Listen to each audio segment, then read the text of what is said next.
नमस्कार दोस्तों।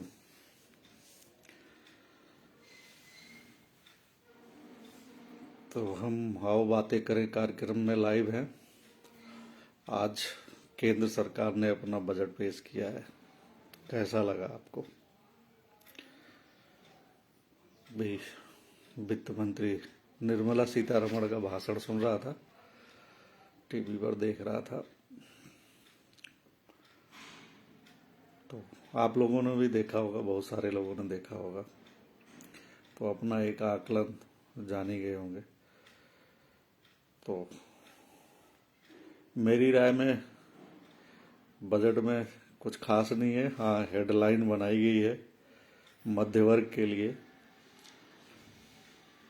आयकर में 12 लाख सालाना आय पर छूट देने की बात कही गई है। 12 लाख रुपए सालाना आमदनी पर कोई टैक्स नहीं लगेगा, ऐसा कहा गया है। भाषण में वित्त मंत्री जी ने कहा है अपने। लेकिन हकीकत में ऐसा नहीं है। जब आप इसको करेंगे तो जिसका स्लैब बनाया गया है, इसमें है 4 लाख तक कोई टैक्स नहीं है, 0% टैक्स है। 4 से 8 लाख तक 5% टैक्स देना पड़ेगा, 4 से 8 लाख तक। और फिर 8 से 12 में 10 लाख, 8 से 12 लाख रुपए सालाना की कमाई में 10% टैक्स है। और उधर हेडलाइन कह रही है कि 12% तक कोई टैक्स ही नहीं है, जबकि 4 से 8 में 5% और 8 से 12 में 10% का टैक्स है। तो कैसे 0% टैक्स नहीं है, ये समझना होगा आपको। और 12 लाख रुपए सालाना कमाई तक कोई टैक्स नहीं, ये जो हेडलाइन दी गई है, इसके पीछे का सत्य भी जानना पड़ेगा आपको। तो कुल मिला के ये है कि बताया जा रहा है कि वित्त मंत्री जी मधुबनी साड़ी पहनकर जो है बजट भाषण को संसद में पढ़ा है। इसका क्या मतलब है? इस प्रतीकात्मकता का क्या मतलब है? और ये भी कहा जा रहा है कि बजट पे बिहार पे काफी फोकस किया गया है। और ये भी बता दें कि ये जो मध्य वर्ग के लिए घोषणा की गई है, इसमें जो सबसे ज़्यादा टैक्स जमा करने वाले होते हैं वो यूपी और बिहार के लोग शामिल हैं। तो बिहार पर ये जो मेहरबानी दिख रही है, ये इसलिए है कि आने वाले समय में वहाँ चुनाव होने वाला है। जल्दी ही चुनाव होगा, विधानसभा का चुनाव होगा। तो सरकार ने उसको केंद्रित करते हुए ये फोकस किया है वहाँ पे कि बिहार में चुनाव है। तो चुनाव को देखते हुए बजट में उसके लिए कुछ योजनाओं का ऐलान किया गया है, बजट प्रस्तावित किया गया है कुछ चीज़ों का। तो देखने वाली बात होगी कि आने वाले समय में उसमें क्या होगा। और ये जो 12 लाख तक टैक्स छूट की जो बात है, इससे कुछ लोग खुश हो सकते हैं, गदगद हो सकते हैं, अच्छी हेडलाइन बन सकती है। टीवी चैनलों पर एंकर काफ़ी खुश हैं, काफ़ी गदगद हैं। विपक्ष के नेताओं को बोलने तक नहीं दे रहे हैं, एकदम उनकी बोलती बंद कर दे रहे हैं। कह रहे हैं तुम तो रोते ही रहते हो, इस पे तो ताली बजानी चाहिए कि बहुत बढ़िया कर दिया गया है। और वही ये भी दिखा रहे हैं कि 0% केवल 4 लाख तक ही है, 4 से 8 के बीच में 5% और 8 से 12 तक में 10% लगेगा। और 12 से 16 तक में 15 और 16 से 20 में 20%, 24 से ऊपर वाले जो है 30% आयकर जमा करेंगे। तो ये आयकर जमा करने की हकीकत क्या है? इसकी एक हकीकत ये जान लीजिए कि हमारे देश में प्रति व्यक्ति आय जो है वो सालाना 2 लाख 28,000 रुपया है एक व्यक्ति की सालाना आय। और ये गरीब अमीर मध्य वर्ग को जोड़ करके एक औसत जो है निकाल है, औसत आय है। और बाकी आपको पता ही है कि आय में कितनी भिन्नता है। तो ये जो आयकर एक्चुअली जो जमा करते हैं इनमें से अधिकतर नौकरी पेशा वालों के लिए है, खास करके सरकारी नौकरी वाले। और निजी नौकरियों में आय की हालत बहुत खराब है। 1 लाख रुपया सालाना आय प्राइवेट नौकरियों में बहुत ही कम कंपनियों में बहुत ही कम कर्मचारियों को मिलती है। 50,000 महीना वेतन वाली नौकरियां भी भारत में बहुत कम है। बहुत कम ही कंपनियां 50,000 तक तनख्वाह देती है। हाँ, 15 से 25,000 रुपया सालाना आय देने वाली मतलब वेतन देने वाली कंपनियां कुछ हैं और इन्हीं की थोड़ी संख्या हो सकती है। और ये वैसे ही आयकर के दायरे से बाहर हो जाते हैं। लेकिन जो ये स्लैब है 0 से 4% तक ही तो 0% है। और 4 से 8 जैसे 4 के ऊपर जाएगा आप 5% के दायरे में आएंगे। 8 के ऊपर जाएगा तो आप जो है 10% के दायरे में आ जाएंगे। शेखर जी, बस ऐसे ही आपको अच्छा लगा, धन्यवाद। तो ये स्थिति है। एक चीज और बता दें कि अभी वित्त मंत्री जी ने दिसंबर 2024 में ही बताया था संसद में कि देश में जो रिटर्न फाइल करते हैं, जिसको आयकर रिटर्न कहते हैं, ITR बोलते हैं अंग्रेजी में, वो 6.68% है। पूरी आबादी के 6.68%, यानी कि 6.68% लोग, 7% भी नहीं है जो है ITR भरते हैं। और इनमें भी जो है अधिकतर जो भरे हुए हैं वो कोई कर नहीं देते। शून्य वालों की संख्या आधे से ज्यादा है। तो कुल जो वित्त वर्ष 23-24 में रिटर्न दाखिल किए हैं, 23-24 में नहीं, 22-23 में नहीं, 23-24 का तो नहीं बताया होगा, 22-23 का बताया होगा कि 8.09 करोड़ लोगों ने, मतलब 8 करोड़ से थोड़ा ज़्यादा लोगों ने जो है ITR भरा, यानी कि आयकर दाखिल किया था। और इसमें भी 4.90 यानी कि करीब 5 लाख, 8 में से 5 करोड़, 8 करोड़ में से 5 करोड़, लगभग 5 करोड़ लोगों ने शून्य कर दिया था, कोई कर ही नहीं दिया था। कुल मिला के मुश्किल से 3 करोड़ लोगों ने कुछ कर जमा किए थे। और इस 3 करोड़ में भी 1 लाख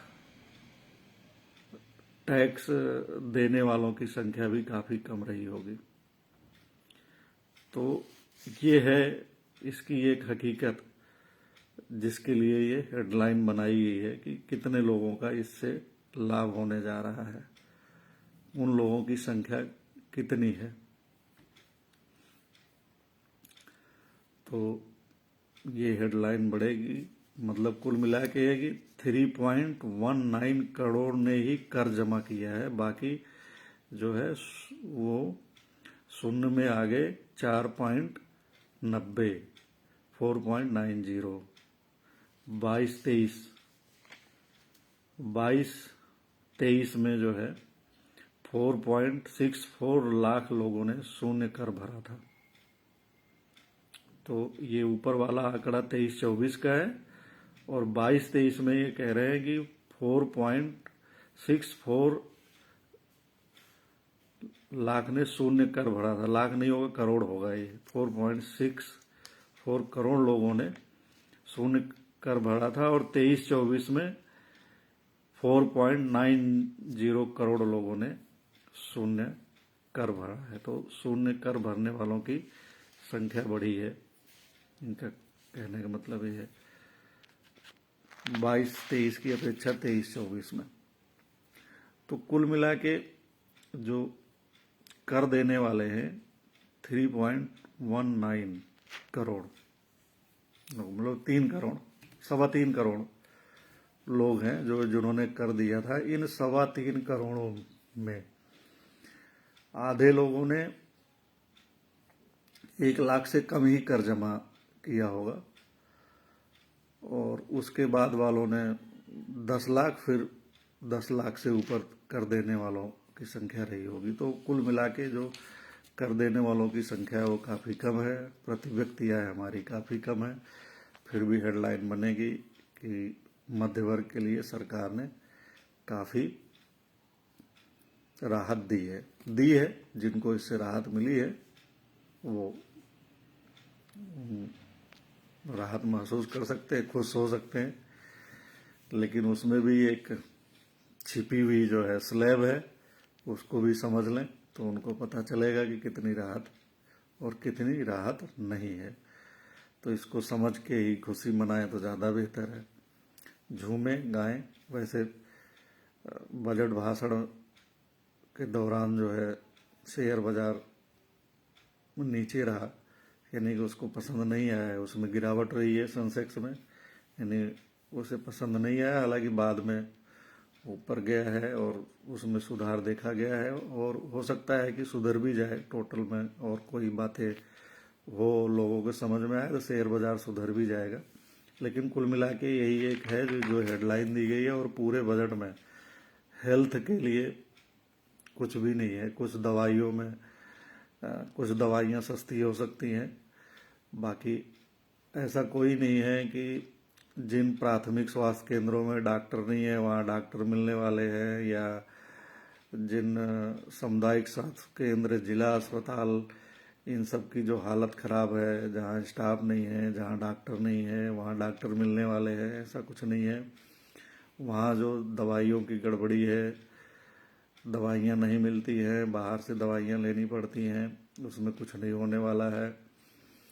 बीमा वगैरह से जो इलाज चल रहा है वैसे चलता रहेगा। और स्वास्थ्य बीमा योजना की वजह से जो है इलाज महंगा हो गया है। ओपीडी का जो इलाज होता है, मतलब दैनिक रूप से जो लोगों को छोटी मोटी बीमारियों के लिए डॉक्टर के पास जाना पड़ता है, उसके लिए उन्हें पैसा खर्च करना पड़ता है। प्राइवेट डॉक्टर की जो न्यूनतम फीस है वो 500 रुपया है हर जगह, इससे कम कोई डॉक्टर लेता नहीं। 700 और 800 रुपया भी लेते हैं। 5 दिन की दवा देता है कोई भी डॉक्टर प्राइवेट वाला। 5 दिन के बाद आप जाएंगे तो फिर आपको 500 रुपया या उससे जो ज़्यादा उसकी फीस होती है वो देना पड़ेगा। 5 दिन की दवाइयाँ जो है वो जो लेनी पड़ती है वो 1000 से 2000 रुपये के बीच में पड़ती है। तो इस तरह जो है लोग जो है अपनी कमाई का 50% केवल हेल्थ पर, स्वास्थ्य पर खर्च करने के लिए मजबूर है। और ये सब इसलिए हो रहा है क्योंकि जो सरकारी स्वास्थ्य व्यवस्था है वो एकदम जर्जर हालत में चली गई है, उसमें कोई सुधार नहीं है। प्राथमिक स्वास्थ्य केंद्र, सामुदायिक स्वास्थ्य केंद्र की दशा काफ़ी ख़राब है। वेलनेस सेंटर और तमाम तरह की जो चीज़ें बनाई गई हैं उनका कोई उपयोग नहीं, कोई मतलब नहीं है। टेली मेडी क्लीन का दावा किया गया है, उस पर भी पैसे खर्च किए गए हैं, लेकिन उसका भी लोगों को कोई लाभ मिलता दिखाई नहीं दे रहा है। तो हेल्थ के लिए इस बजट में कुछ खास नहीं है। कुछ दवाओं पे छूट दी गई है तो सस्ती हो सकती हैं, लेकिन उससे कोई आम आदमी पे फर्क पड़ने वाला नहीं है। इसी तरह शिक्षा शिक्षा दूसरा ऐसा सेगमेंट है, क्षेत्र है, जिसमें लोगों को काफ़ी पैसे खर्च करने पड़ रहे हैं। स्कूल से लेके कॉलेज तक, उच्च शिक्षा, टेक्निकल शिक्षा, इस पे काफ़ी पैसा लोगों का खर्च हो रहा है। लेकिन इसके लिए इस बजट में कोई व्यवस्था दिखाई नहीं देती, कोई वैसे ऐलान नहीं किया गया है। रूटीन में चीज़ें जो हो रही होंगी, जो बजट आवंटित होना होगा वो हो जाएगा, लेकिन कुछ खास ऐसी चीज़ नहीं दिख रही है जिससे लोगों को राहत मिले। स्कूलों की महंगी फीस हो या कॉलेजों की महंगी फीस हो, इससे कोई राहत दिखता नज़र नहीं आ रहा है। रोज़गार कैसे बढ़ेंगे, इसके भी कोई उपाय नज़र नहीं आ रहे हैं। अगर रोज़गार नहीं बढ़ेगा तो आय भी नहीं बढ़ेगी, और लोगों की आय कैसे बढ़ेगी, इसकी भी कोई व्यवस्था इस बजट में दिखती नहीं है। आयकर में छूट से कह रहे हैं कि जो है वो पैसा बाजार में जाएगा, फिर जो है लोगों का ये हो जाएगा, वो हो जाएगा। तो वो उनकी संख्या कितनी है उससे आप अंदाज़ा लगा सकते हैं कि उससे क्या होने वाला है, क्या नहीं होने वाला है। और उससे बहुत कुछ ज़्यादा दिखता नहीं है कि कुछ होगा। तो युवाओं के लिए कुछ भी नहीं है, उनके लिए रोज़गार के कोई प्रस्ताव या कोई ऐसी योजना नहीं दिखती है। चीज़ें कही गई है, प्रस्ताव है, 1.5 घंटे तक वित्त मंत्री ने भाषण पढ़ा है, उसको प्रस्तुत किया जाएगा। लिखित में है तो उसमें विभिन्न क्षेत्रों पे कितना क्या बजट दिया गया है, इसकी व्याख्या विस्तार से आएगी धीरे धीरे। लेकिन बजट जो भाषण उन्होंने दिया है उसके आधार पे बजट में कुछ खास दिखता नहीं है। ना तो हेल्थ के लिए है, ना शिक्षा के लिए है, ना रोजगार के लिए है। केवल और केवल एक मध्य वर्ग को खुश करने के लिए एक हेडलाइन दी गई है कि 12 लाख तक सालाना आय पर कोई टैक्स नहीं लगेगा, जबकि उसमें भी खेल है कि केवल 4 लाख सालाना तक ही 0% है, बाकी पे 5, 4 के ऊपर 5 और 8 के ऊपर 10 लगा दिया गया है, और 12 के ऊपर तो 15 है ही है, और 15 के ऊपर 30% आपको देना ही है। तो कुल मिला के जो बजट है वो कोई कहीं से भी आने वाले समय के लिए ऐसा नहीं दिखता कि लोगों के जीवन में कुछ खास परिवर्तन होने वाला है। महंगाई को सरकार ने स्वीकार ही नहीं किया, वो कहती है कि महंगाई रही ही नहीं है, जबकि पिछले कुछ दिनों में महंगाई इतनी ज़्यादा बढ़ गई और रुपए का इतना अवमूल्यन हो गया है कि लोगों का जो है खर्च चलना मुश्किल हो गया है। उनकी आय इतनी कम है और खर्च इतना ज़्यादा है कि उसमें संतुलन बनाना मुश्किल हुआ पड़ा है। लेकिन इस बजट से लोगों को इसमें कोई राहत मिलेगी ऐसा कुछ दिखता नहीं है। बाकी बहुत सारे विद्वान लोग चैनलों से लेके अखबारों तक में बताएंगे कि कैसे क्या है। हम भी समझेंगे, आप भी समझिएगा। आज के लिए बस इतना ही। धन्यवाद। कल फिर मिलते हैं।